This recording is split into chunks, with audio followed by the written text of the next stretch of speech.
Hello, dear students. You are most welcome here in this YouTube channel. As entitled Charsha with me, I'm here with a new poem of class 5th Petal Books, and this poem title is The Balloon Man. Firstly, let me read this poem. He always comes on market days and holds balloon a lovely bunch. And in the market square he stays and never seems to think of lunch. They are red and purple, blue and green, and when it is a shiny day, the cars and people get between. You see them shining far away, and some are big and some are small, and tied together with a string. And if there is a wind at all, they tug and tug like anything.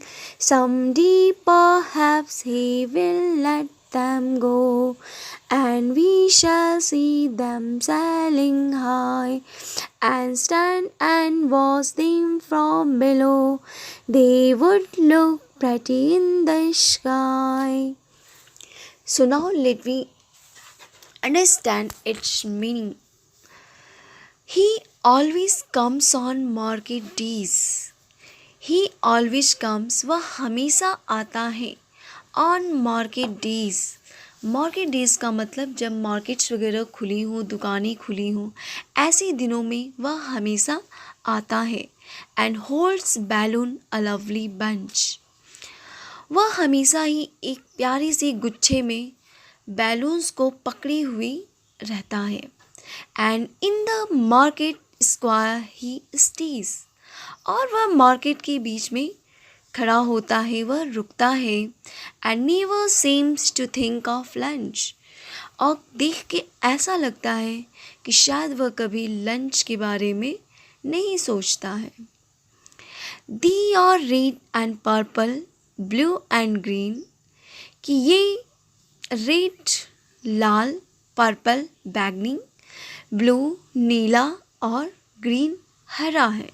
यानी अब ये balloons के बारे में बता रहा है कि बैलून्स लाल बैगनी, नीले और हरे रंग के हैं. And when it is a sunny day. और जब सनी डे, जब धूप होती है या धूप भरा दिन होता है, the cards and people get between. You see them shining for away. तो शाइनिंग डेज में हम देख सकते हैं कि वह कार्ड्स और पीपल उसके आसपास से जाते हैं और ऐसा लगता है कि वह दूर से बहुत ही चमकता हुआ हमको दिखाई पड़ता है. यानी ये बैलून्स के बारे में बता रहा है कि जस्ट ये जो पीपल है अपने हाथों में बैलून लिया हुआ है लाल, गुलाबी, नीले, हरे रंग का. तो जब ये लोगों के बीच से, जब कार्ड्स यानी गाड़ियों के बीच से जब ये गुजरता है, तो ऐसा लगता है कि दूर से ये बड़ा ही चमकदार हमको दिखाई पड़ता है. And some are big and some are small. कि ये जो बैलून्स हैं इसमें कुछ बहुत ही बड़े हैं, एंड सम आर स्मॉल और कुछ छोटी हैं. And Tide together with string. और वे एक साथ एक डोरी में, स्ट्रिंग का मतलब धागे में, डोरी में बंधे हुए हैं. And if there is a wind at all. और यदि हवा चलती है, they tug and tug like anything. तब इनमें खिंचाव होता है, यानी ये डोरियों में खिंचाव होता है और वे इधर उधर घूमते हुए दिखाई पड़ती हैं. Someday perhaps he will let them go, and we shall see them sailing high. कि कुछ दिन शायद वह उन्हें दूर जाने देता है, यानी वो उनको छोड़ देता है, जिससे वे हवा में वे ऊपर जाने लगते हैं. यानी and we shall see them sailing high.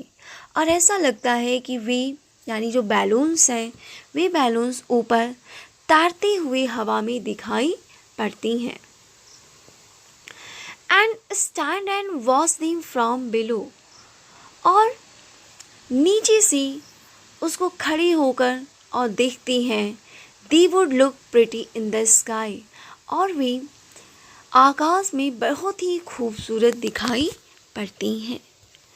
तो इस पूरी पोएम्स में बताया गया है कि ये बैलून्स जो हैं ये कोई पर्सन इनको लेकर के मार्केट में लेकर चलता है. ये बहुत ही खूबसूरत दिखाई देते हैं, चमकदार दिखाई देते हैं. सनी डेज़ में इनकी चमक और भी खूबसूरत दिखाई पड़ती है. ये एक धागे में बंधे हुए गुच्छे में दिखाई पड़ते हैं और जब हवा चलती है तो ये इधर उधर घूमते हुए महसूस होते हैं. और कभी एक इमेजिन कर रहा है पोएट कि शायद ये कभी किसी दिन अपने इन बैलून्स को छोड़ दे और बैलून्स को ऊपर जाने दे. उस वक्त हम इसे हवा में तैरते हुए देख सकेंगे और नीचे से खड़े होकर उनको हम देखें ये आकाश में कितनी खूबसूरत दिखाई पड़ेंगे. So it's all about this poem the balloon man. Thanks to everyone.